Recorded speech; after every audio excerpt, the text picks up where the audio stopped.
Gayatri college Sanchore के online class में आप सभी विद्यार्थियों का स्वागत है। प्रिय विद्यार्थियों नमस्कार। बीए प्रथम वर्ष राजनीति के विषय में हम हमारे देश के लोकतंत्र के लिए जो महत्वपूर्ण चुनौती बनकर उभर रहा है राजनीति का अपराधीकरण, उसके हम सुधार के उपाय के बारे में हम डिस्कशन कर रहे हैं, बात कर रहे हैं। कुछ हमने बिंदुओं का कल विस्तार से विश्लेषण किया कि इस प्रकार से हम राजनीति में अपराधीकरण को रोक सकते हैं।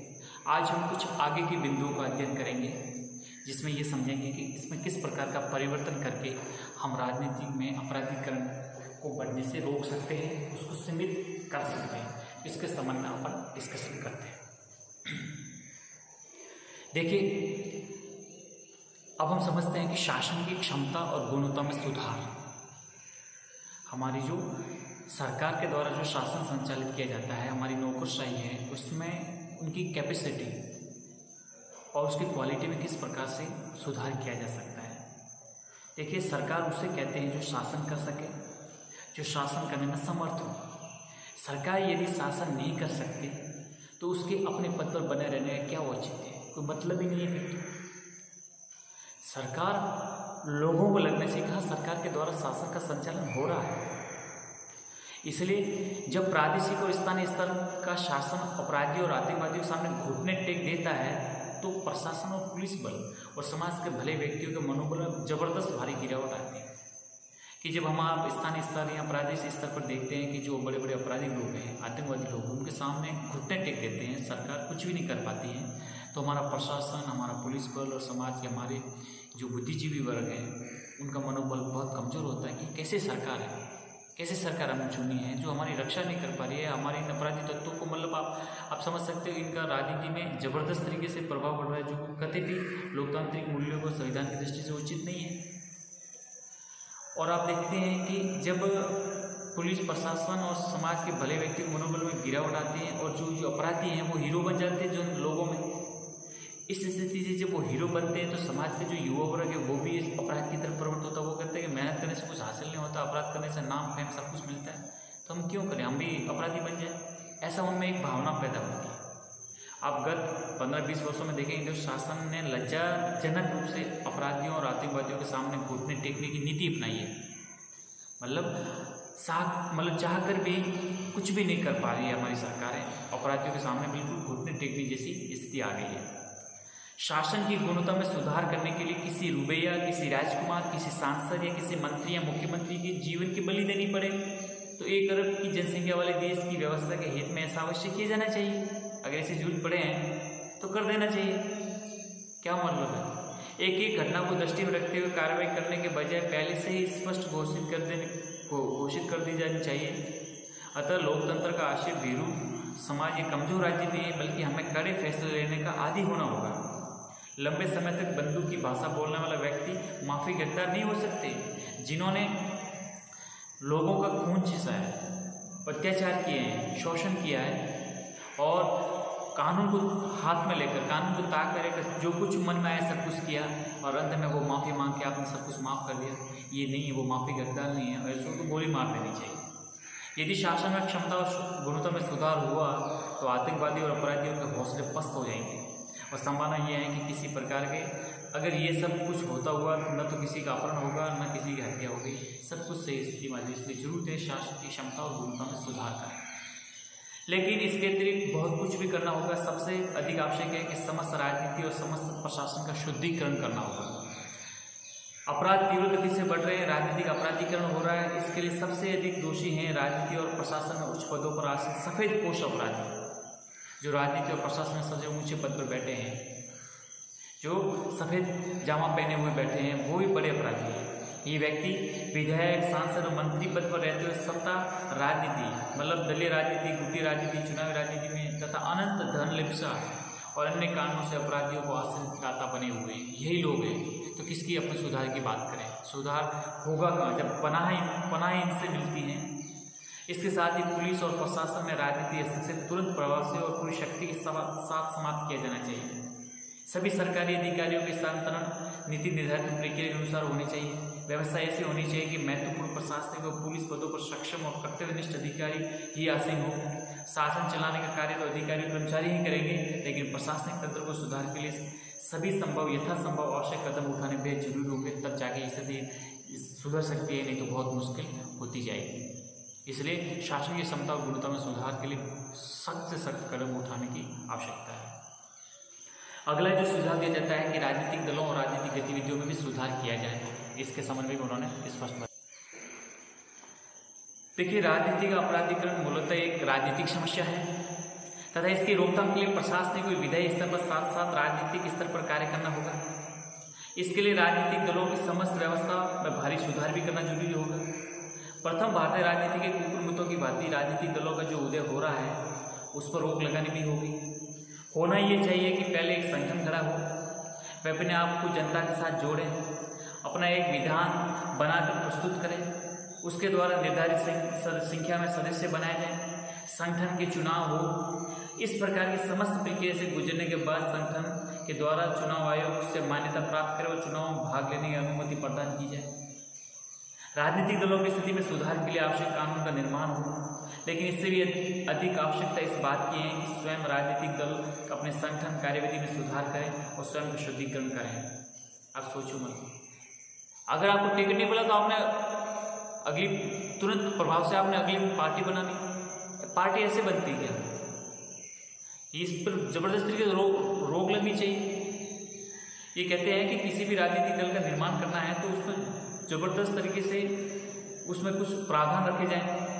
पहले कोई संगठन खड़ा करो, जनता के साथ जोड़ें, फिर अपना एक संविधान बना के मतलब अपना विधान कानून बनाएं कि हम इस नीति पर चलाएंगे, अपना मैनिफेस्टो बनाएं, फिर अपनी जो निर्धारित सदस्य संख्या बनाएं, उसके अंदर जिस संगठन का निर्माण किया उसमें चुनाव हो लोकतांत्रिक दृष्टि से, सब कुछ प्रक्रिया हो जाए। उसके बाद आप चुनाव आयोग के पास आइए जिसमें कम से कम 3 से 4 साल का वर्ष लगे। उसके बाद फिर आप पार्टी बनाओ, रातों रात पार्टी बना ले और आपने जनता के कल्याण की बड़ी बड़ी बातें करके और चुनाव लड़ गए। ऐसा थोड़ी नहीं है, इस पर रोक जबरदस्त तरीके से लगनी चाहिए। जब राजनीतिक दल अपराधियों को गले लगाते हैं तब राजनीतिक अपराधीकरण हो जाता है। अपराधी अपराधी हैं, चाहे वे किसी भी जाति के सदस्य क्यों न हो, किसी भी धर्म का अनुयायी क्यों न हो। उसने किसी भी राजनीतिक दल की सदस्यता या रोज यहाँ उस राजनीतिक दल के संगठन के उच्च पदों को प्राप्त कर लिया हो। यदि संदिग्ध चरित्र वाला व्यक्ति किसी राजनीतिक दल में सक्रिय है तो यह स्थिति उस राजनीतिक दल के लिए असम्मानजनक है तथा अब उस व्यक्ति की सदस्यता समाप्त कर दी जानी चाहिए। ऐसा बिल्कुल भी नहीं होना चाहिए। राजनीतिक दलों की गतिविधियों को भी नियंत्रित करना होगा। राजनीतिक दल आए दिन हजारों लाखों लोगों की रैलियां करते हैं। राजनीतिक दलों के उच्च पदस्थ नेता और मंत्री जातीय सम्मेलनों में भाग लेते हैं। संदिग्ध गतिविधियों में संलग्न व्यक्तियों को सार्वजनिक मंच पर अपने साथ बिठा देते हैं, जिनके ऊपर गंभीर तरीके के आरोप हैं। ऐसे लोगों के साथ वो मंच चेयर करते हैं। ये सभी स्थितियाँ समाप्त हो जानी चाहिए और उन्हें वर्जित कर दी जानी चाहिए। ये स्थिति राजनीतिक स्वतंत्रता का परिचय नहीं देती, वरन राजनीतिक अव्यवस्था और घोर अनुशासनहीनता की परिचायक है। राजनीतिक दल का लक्ष्य सत्ता प्राप्त होती है और उनका लक्ष्य सत्ता की प्राप्ति होना ही है और सत्ता प्राप्त होनी ही चाहिए। लेकिन सत्ता प्राप्ति का लक्ष्य राजनीतिक मर्यादाओं की सीमा में रहकर करें तो अच्छा हो जाता है। राजनीतिक दलों के द्वारा अपराधियों को अपना उम्मीदवार बनाने में कठोर परहेज और हालत में परहेज किया जाना चाहिए।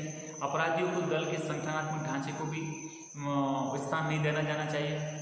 वस्तुतः चुनाव सहित समस्त राजनीतिक व्यवस्था में अपराधियों तथा किसी भी रूप में उनकी सक्रियता को परहेज करना जरूरी होगा। इसलिए राजनीतिक दलों को अपनी कोई व्यापक आचार संहिता बनाए कि उसका हर कोई सदस्य पालन करे। राजनीतिक दल राजनीति और आर्थिक विचारधारा तथा प्रशासन के मूल प्रश्नों पर आधारित होनी चाहिए। दलीय संगठन नेतृत्व आधारित होनी चाहिए, लेकिन उनकी विचारधारा रीति नीति में जातीय राजनीति और सांप्रदायिक राजनीति के लिए किसी प्रकार का कोई स्थान नहीं होना चाहिए। अगर इस प्रकार से है तो हम काफ़ी कुछ इस राजनीति अपराधीकरण की प्रक्रिया पर काफ़ी कुछ रोक लगा सकते हैं, इसको ब्रेक करवा सकते हैं। अगला जो है कि चुनाव व्यवस्था में सुधार और चुनावी राजनीति को व्यवस्थित करना, यानी जो चुनाव होते हैं उनमें भी किस प्रकार का रिफॉर्म करना है, इसके लिए भी कुछ कदम आवश्यक उठाने जरूरी है। सामान्यतः अपराधी राजनीति में पहला अपना कदम चुनावों के माध्यम से रखते हैं। कोई भी अपराधी है वो चुनाव के माध्यम से अपना कदम रखते हैं। वे राजनीतिज्ञों को उचित, अनुचित, अवांछित तरीकों से चुनाव जिताने में मदद करते हैं। अतः राजनीति में अपराधियों के प्रवेश को रोकने के लिए चुनाव व्यवस्था की सभी त्रुटियों को दूर करना होगा। जो भी चुनाव के समय जिस प्रकार की त्रुटियां होती हैं उनको रोकना होगा। विशेष तौर पर देखें कि चुनाव में फर्जी मतदान करवाना, बाहुबल शक्ति से उसको मुक्त करना होगा। चुनाव व्यवस्था की त्रुटियों को दूर करने के लिए लगभग 10 वर्षों से प्रयत्न किए जा रहे हैं। टी.एन. शेषन जो हमारे मुख्य चुनाव आयुक्त रहे हुए हैं, उन्होंने इस कार्य को प्रारंभ किया और शेषन के बाद चुनाव आयोग द्वारा इस दिशा में जो भी प्रयत्न किए जा रहे हैं, लेकिन सब कुछ अकेले चुनाव आयोग द्वारा नहीं, इस संबंध में सरकार, हमारी संसद, हमारे राजनीतिक दलों को भी सहयोग करना होगा, साथ मिलकर काम करना होगा, तब जाके ये सब आसानी से हो पाएगा, नहीं तो बहुत कुछ मुश्किल हो जाता है इसमें। आप देखिए वर्तमान समय में चुनाव आयोजित राजनीतिक गतिविधि बने हुए हैं।